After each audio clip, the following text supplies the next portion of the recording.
की गहरी खामोशी भी जब चांद की रोशनी बादलों के पीछे छुप चुकी थी। 5 दोस्त अहमद, जैद, उमर, सारा और फातिमा का ग्रुप एक वीरान रेलवे सुरंग के दहाने पर खड़े थे। ये वही जगह थी जहां कई दहाइयों पहले एक खौफनाक ट्रेन हादसा हुआ था, जिसमें ट्रेन और इसके मुसाफिरों का नामो निशान तक मिट गया था। मुकामी लोगों का कहना था कि ये भूतिया सुरंग है और इस सुरंग से वो लोग दूर रहते थे, लेकिन इन 5 दोस्तों को सनसनी और बहादुरी के मनाजिर का शौक था। क्या तुम लोग वाकई अंदर जाना चाहते हो? फातिमा ने खौफ से कांपते हुए आवाज में पूछा। डर मत फातिमा, अहमद ने हंसते हुए कहा, ये सिर्फ एक पुरानी सुरंग है। वो सब अपने मोबाइल की टॉर्च जलाकर सुरंग के अंदर दाखिल हो गए। जैसे ही उन्होंने कदम उठाए, बाहर की दुनिया की सारी आवाजें खत्म हो गईं। हवा में एक अजीब सी बदबू फैली हुई थी, जैसे कई सालों से बंद किसी कब्र से आ रही हो। हर तरफ सिर्फ इनके कदमों की आहट गूंज रही थी, जो खौफ को मजीद बढ़ा रही थी। अचानक जैद ने एक चीख मारी, वो देखो!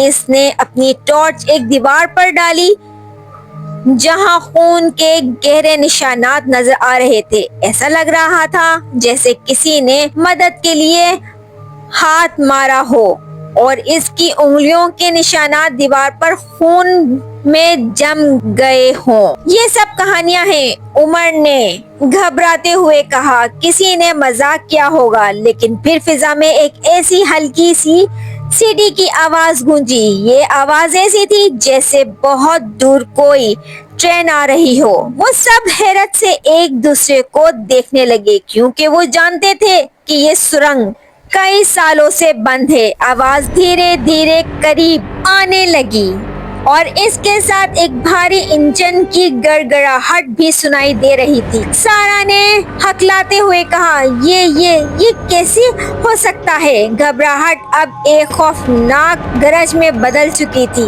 टॉर्च की रोशनी में वो देख सकते थे कि पटरियों पर धुआं उड़ रहा है, जैसे कोई भारी चीज तेजी से इस तरफ बढ़ रही हो। अचानक ट्रेन की तेज रोशनी सुरंग की दूसरे सिरे से इनकी तरफ बढ़ती दिखाई दे रही थी। ये कोई आम रोशनी नहीं थी, बल्कि एक खौफनाक सुर्ख रंग की चमक थी, जो सुरंग की दीवारों को खूनी बना रही थी। भागो!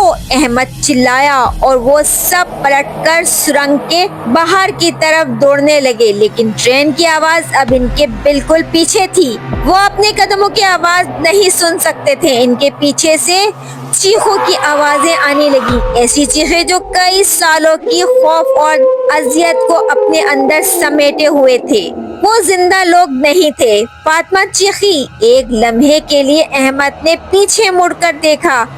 इसने देखा कि एक भूतों की ट्रेन तेजी से इनकी तरफ आ रही है। इस ट्रेन की खिड़कियों में से सैकड़ों भूतों के चेहरे इसे घूर रहे थे। इनकी आंखों में खौफ और अजियत भरी हुई थी।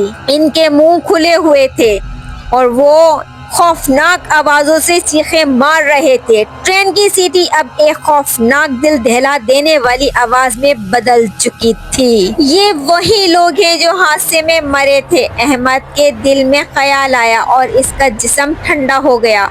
जब वो सुरंग से बाहर निकले तो एकदम से ट्रेन की सीटी और चीखों की आवाजें खत्म हो चुकी थी। सब ने पीछे मुड़कर देखा तो सुरंग का मुंह फिर से तारीकी में गर्क था। वहाँ कुछ ना था। वो सब गहरी सांस लेने लगे और फिर सारा ने एक तरफ इशारा किया। जैद कहाँ है? सब ने एक दूसरे को देखा। जैद इनके साथ नहीं था। इसका नामो निशान नहीं था। इसके मोबाइल की टॉर्च अब भी सुरंग के अंदर से चमक रही थी, लेकिन इसका जिस्म वहाँ मौजूद नहीं था।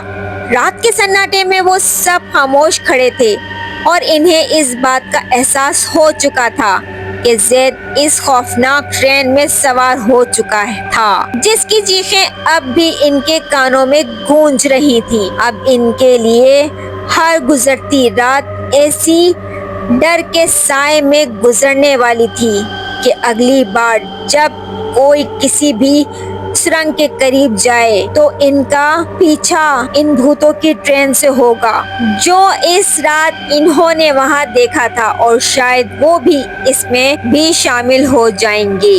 اگلی صبح پولیس نے ان چاروں دوستوں کا بیان ریکارڈ کیا۔ انہوں نے ہر وہ بات بتا دی جو سرنگ میں ہوئی تھی، لیکن پولیس نے ان کی کہانی کو مذاق سمجھا اور زاہد کی تلاش شروع کر دی۔ ایک ہفتے بعد پولیس کو سرنگ کے اندر زاہد کا موبائل ملا، لیکن اس کا جسم وہاں موجود نہیں تھا۔ ایک سال بعد احمد، عمر، سارا اور فاطمہ نے اس سرنگ کے بارے میں بات کرنی چھوڑ دی، لیکن ہر رات وہ سب خواب میں اسی بھوتوں کی ٹرین کو دیکھتے تھے۔ ایک رات احمد نے ایک خوفناک خواب دیکھا۔ خواب میں دیکھا وہ اکیلا سرنگ میں جا رہا ہے اور اس کے پیچھے ٹرین کی آواز آ رہی ہے۔ اچانک ٹرین رک گئی اور اس کا دروازہ کھل گیا۔ اندر زید کھڑا تھا، لیکن اس کی آنکھیں سیاہ اور خالی تھیں اور اس کے چہرے پر خوفناک مسکراہٹ تھی۔ زید نے ہاتھ بڑھا کر کہا، آؤ ہماری ٹرین میں سوار ہو جاؤ۔ احمد نے خوف سے چیخ ماری اور بیدار ہو گیا۔ اس کے جسم پر پسینہ بہہ رہا تھا۔ اگلے دن اخبار میں خبر چھپی کہ احمد کی لاش اسی سرنگ کے قریب سے ملی ہے۔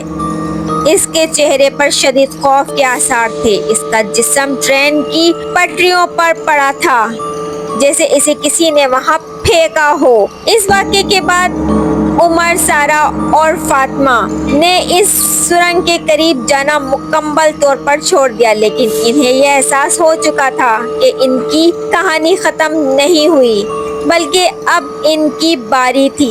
ہر گزرتی رات میں وہ اپنے کمروں میں ٹرین کی سیٹی اور بھوتوں کی چیخوں کی آواز سنتے تھے، یہ جانتے ہوئے کہ اگلی باری یہ آوازیں ان کے دروازے پر دستک دیں گی اور انہیں بھی اس خوفناک سفر پر لے جائے گی۔